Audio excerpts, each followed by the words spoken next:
Sir,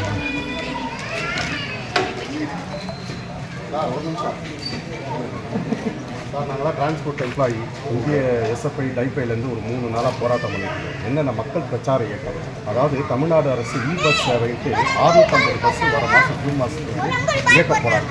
இதில் என்ன பிரச்சனைனா, தனியார் மையத்தை நோக்கி இந்த அரசு போயிட்டுருக்கு. மின்கல பேருந்து என்பது 650 பஸ்ஸும் இங்கே தனியார் மையத்தில் ஒப்படைக்கிறாங்க. ஒப்பந்த அடிப்படையில் அது கொண்டு போகிறதுக்கான நடவடிக்கை தமிழ்நாடு அரசு செஞ்சு. ரெண்டாவது பார்த்திங்கன்னா, இளைஞர்களுக்கான வேலைவாய்ப்பெல்லாம் பறிப்போகக்கூடிய அவல நிலை உருவாயிடுது.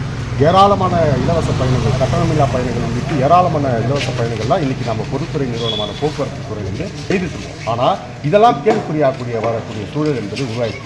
இதை கண்டித்து எஸ்எஃப்ஐ, டைஃபை, சிஐடி உள்ளிட்ட டிரான்ஸ்போர்ட் எம்ப்ளாயெல்லாம் சேர்ந்து கடந்த 5 நாட்களாக மக்கள்கிட்ட கொண்டு போய் இந்த பிரச்சனையை கொடுக்கணுன்ற அடிப்படையில் இந்த மக்கள் இயக்க பிரச்சாரத்தை செஞ்சுட்டு வரோம். இது சம்பந்தமாக அவங்களுடைய கருத்துக்களை நீங்கள் சொல்ல.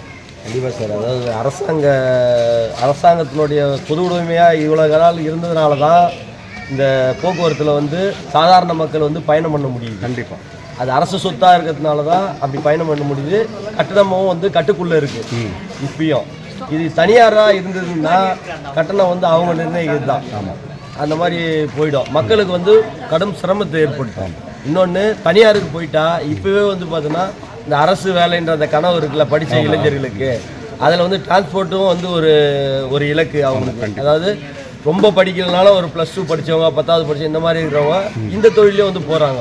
இப்போ அவங்களுக்கும் பார்த்தீங்கன்னா இவங்க தனியார் போனதுக்கப்புறம் பார்த்தீங்கன்னா இவங்க வந்து அடிமாட்டு இதுக்கு வந்து வேலைக்கு வந்து அத்துக்கூலிகளை வந்து அமர்த்தி தனியாருக்கு விட்டாதான் அவன் வருமானம் சம்பாதி தான் பார்ப்பான். கண்டிப்பாக அரசுடைமையாக இருக்கிறவர்களும் தான் வந்து பொதுமக்களுக்கு பொது சொத்தாக பயன்படும். இது வந்து என்னோட கருத்து என்னென்னா, பொதுமக்களுக்கு வந்து அரசுடைமையாக இருக்கிறது தான் வந்து நல்லது. இவ்வளோ காலம் அப்படி தான் இருந்துட்டு வருது. அது அப்படியே நீடிச்சாங்கன்னா விலைவாசி எல்லாமே வந்து கட்டுக்குள்ளே இருக்கும். வேலை வாய்ப்பு மற்ற இளைஞர்களுக்கு கிடைக்கிறதுக்கு ஒரு வாய்ப்பாக அது இருக்கும்.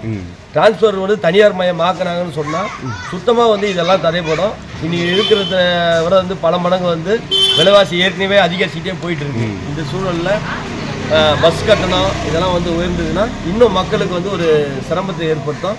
பொது போக்குவரத்தை வந்து நான் வந்து முழுமையாக வந்து ஆதரிக்கக்கூடிய ஆட்களில் நான் என்னோட ஆதரவு வந்து உங்கள் போராட்டத்துக்கு வந்து உங்களோட போராட்டத்துக்கும் உங்களோட மக்கள் பயணத்துக்கும் வந்து நான் என்னோட முழு ஆதரவை நான் கொடுக்குறேன். நாங்கள் வந்து அரசாங்க உடமையாக இருக்கக்கூடிய சொத்துக்களை வந்து ஆதரிக்கக்கூடியவங்க.